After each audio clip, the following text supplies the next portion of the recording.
In the meantime, the United Nations Office on Drugs and Crime says the lack of punishment for corruption, terrorism and other forms of crime undermines public trust. At the launch of the United Nations Agency Strategic Vision for Nigeria 2030, the UNODC country representative in Nigeria, Oliver Stoll, says corruption and illicit financial flows enable crime and terrorism.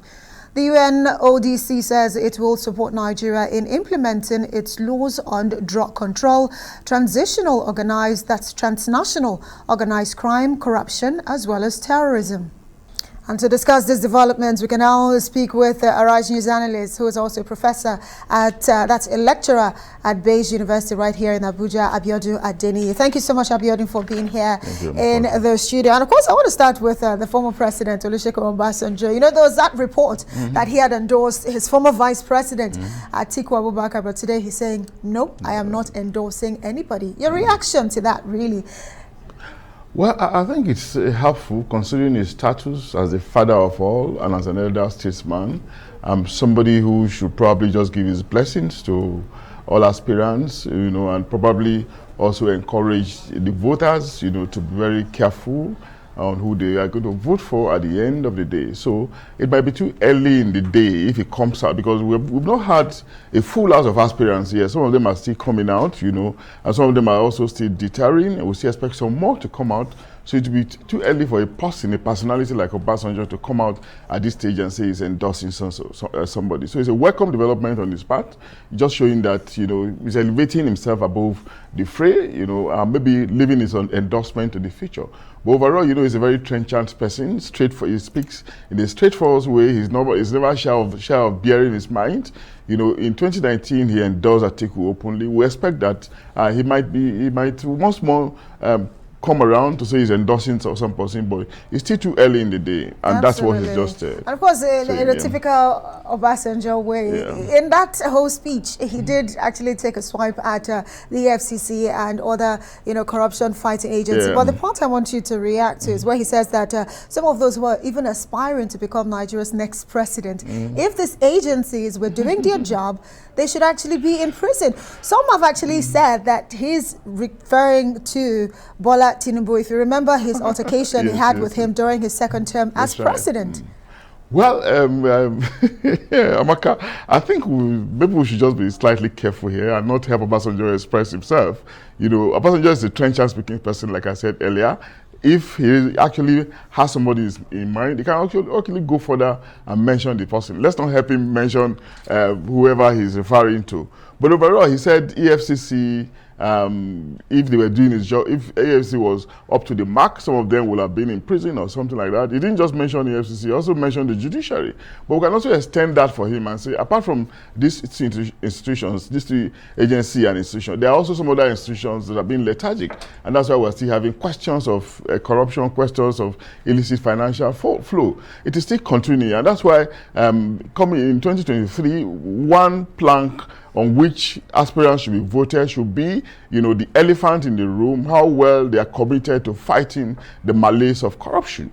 You know, but again, it's something that we have to place on the ground, and it's fine if issues around it are coming up now, but we cannot actually say somebody is not fit to contest election when he has not been convicted in a court of law. There are allegations flying around here and there against candidates, against individuals, but we are told in law that until somebody is convicted, you cannot say this person is actually unfit, you know, to aspire. Would you say this is a vote of no confidence to the EFCC and the ICPC, especially looking at the fact that Obasanjo himself set up these two organizations when he was president? Well, I wouldn't say it's a vote of no confidence. The agencies are doing their best, considering the myriad of crime, considering the decadence in the system. But maybe it's just trying to say that they still need to do some more work. And that's why we're also pointing out that it's not enough for us to be concerned about apprehension and prosecution. We should be much more concerned about prevention.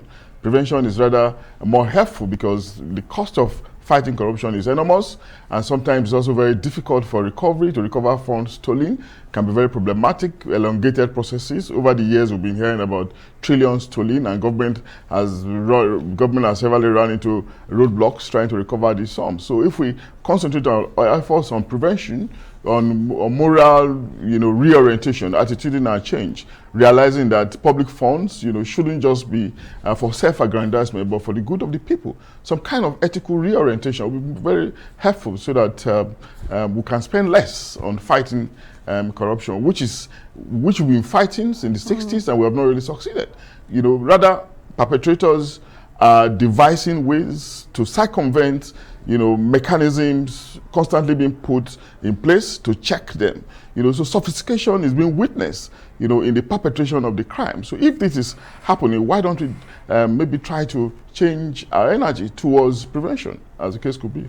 Right, prevention is definitely key, but at the end of the day, these are agencies that were set up, to actually go after those who are alleged to be pilfering the resources of the millions of Nigerians. But right now, how can they really renew their image? Talking about the EFCC, the ICPC, as well as there's so many of them, the NFIU and all of the like. I think, but in fairness to them, to evaluate that, and sometimes too, if we look at their records, they come up telling us about the number of convictions that they have recorded. And sometimes we also get stories, sometimes sensational anyway, sometimes salacious, about arrest, about squeezing of individuals, court cases. AFCC cannot exist alone. And of course, they've been talking about having a dedicated, crime court, so as to take up the burden, or the problem, the frustrations of the judiciary.